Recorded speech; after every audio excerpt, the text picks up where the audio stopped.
And now we'll take a look at the final tool on our toolbar. It's called Add Interactive.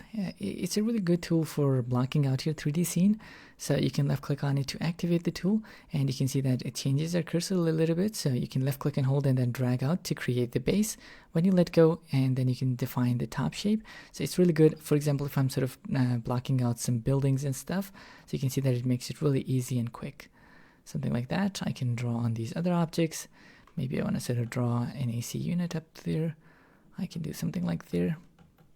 So you can see that it's like really easy and quick way to quickly sort of block out your scene.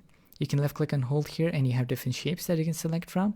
Also, if you hover your cursor over it, it's going to display some controls. So it says if you hold down left control to toggle snapping while dragging, you can hold down Alt key and it's going to sort of draw it from the center. So if as I'm doing this, if I hold on Alt key, you can see how it sort of expands it on all sides. If I let go of the Alt key, you can see that it just goes on one side.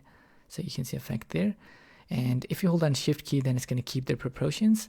So you can see that it's going to make it exactly perfect square. And if you hold on both Alt and Shift, then you can sort of start drawing from the center, and it's also going to keep its proportions. So this is going to make it like really easy and quick. So that's how you can sort of quickly block out your 3D scene.